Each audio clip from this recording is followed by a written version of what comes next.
Good morning everyone, সবাই কেমন আছো? আশা করছি সবাই খুব ভালো আছো, সুস্থ আছো। আমার নতুন আরও একটা ব্লগে তোমাদের সবাইকে ওয়েলকাম জানাচ্ছি। এখন ঘড়িতে সময় হচ্ছে সকাল 7:30।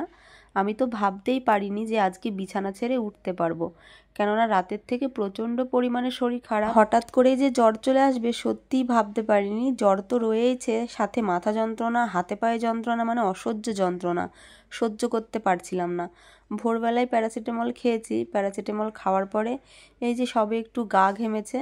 আমাকে তো আজকে বিছানা ছেড়ে উঠতেই হতো, কেননা সোনা আজকে চলে যাবে পুরী। ওর জন্য অন্তত দুটো রান্না তো করতে হবে। যদিও সকাল সকাল খেতে চায় না, তবুও মায়ের মন স্থির থাকে তোমরাই বলো। কোনো রকমে উঠলাম, উঠে বাসি নাইটিটা চেঞ্জ করেছি। চেঞ্জ করে রান্না বসিয়ে দিয়েছি। একদিকে ভাত দিয়ে দিয়েছি আর একদিকে চা বানিয়ে নিলাম। চাটা খাচ্ছি, একটুও স্বাদ লাগছে না। এই চাই অন্য অন্য দিন ভালো লাগে, বাট আজকে আর ভালো লাগছে না। জোরপূর্বকই একটুখানি চা বিস্কিট খেয়ে নিলাম। মেয়ে গেছে পড়তে, ওকে বলেছি আজকে তাড়াতাড়ি ছুটি নিয়ে চলে আসতে, কেননা 10টার সময় ওরা রেডি শেডি হয়ে বেরিয়ে যাবে। আর ওর ম্যামের কাছে পড়তে গেলে অনেকটাই লেট করে ছুটি দিতে, মানে 6:30 7টায় পড়তে গেলে 9:30 10:30 বাজিয়ে দেয়। ওই জন্য বলেছি ছুটি নিয়ে তাড়াতাড়ি বাড়ি চলে আসতে। আর বর গেছে বাজারে, আমাকে বললো কি নিয়ে আসবো।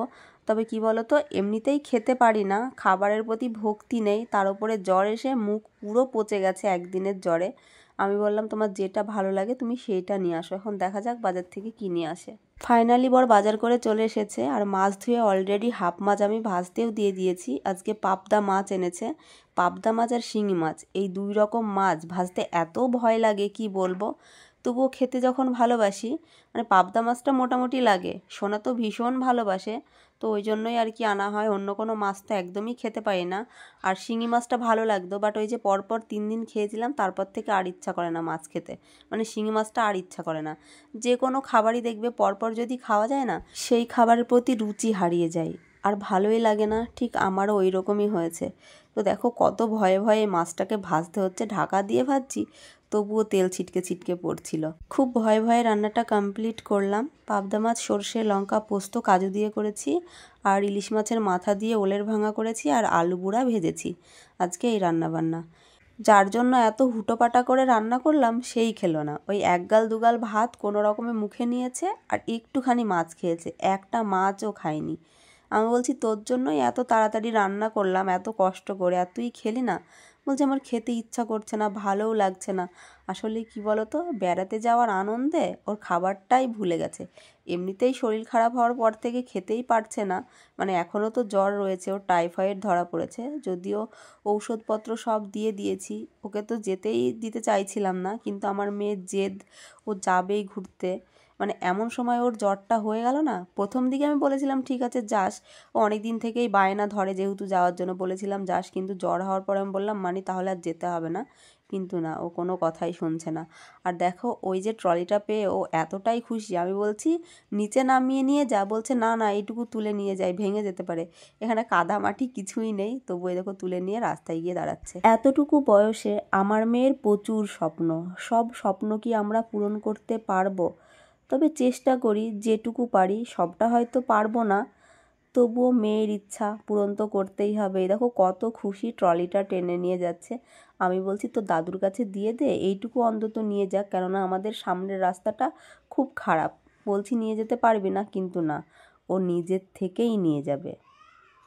ওদেরকে বের করে দিয়ে এসেই শুয়ে পড়েছি। এখন প্রচণ্ড পরিমাণে জ্বর চলে এসেছে, আর ভাল লাগছে না। বরকে ফোন করলাম, বললাম আমি কি করবো, আমি তো থাকতেও পারছি না, এত পরিমাণে মাথা যন্ত্রণা করছে, হাতে পায়ে যন্ত্রণা করছে। বর বললো ঠিক আছে তাহলে তুমি বসো, আমি আসছি, এসে হাসপাতালে নিয়ে যাব। এর আগের দিন হাসপাতালে গেছিলাম, প্রচণ্ড পরিমাণে পিঠে ব্যথা করছিল, তার জন্য ঔষধ এনে খেয়ে যদিও বা একটুখানি কমলো, তারপরের দিনই আবার এই যে শুরু হয়ে গেল জ্বর ঠান্ডা লাগা। কী যে করব, একটা ছাড়ছে আর একটা হচ্ছে।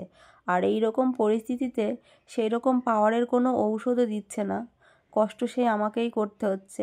এদিকে খেতে পারছি না, এদিকে শরীরের এইরকম কন্ডিশান, মানে সত্যিই যে কি করব আমি বুঝে উঠতে পারছি না।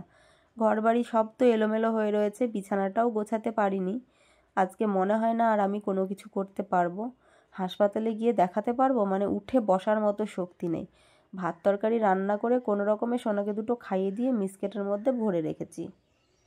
হাসপাতালে যাওয়ার উদ্দেশ্যে বেরিয়ে পড়েছি। দেখো হাসপাতালে যাওয়ার রাস্তাটা ভীষণই খারাপ। মানে হাসপাতালে যাওয়ার রাস্তাটা এতটা খারাপ হলে মানুষ কি করে যাবে বলো? এমার্জেন্সি পেশেন্টও তো থাকে, কিন্তু কোনো মতেই ঠিক করে না।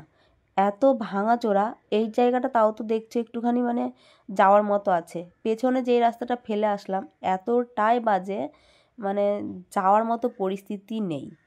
তবুও কেন যে এরা ঠিক করে না এই রাস্তাগুলো, বিশেষ করে হাসপাতালে যাওয়ার রাস্তাটা ঠিক করা উচিত, কিন্তু করে না।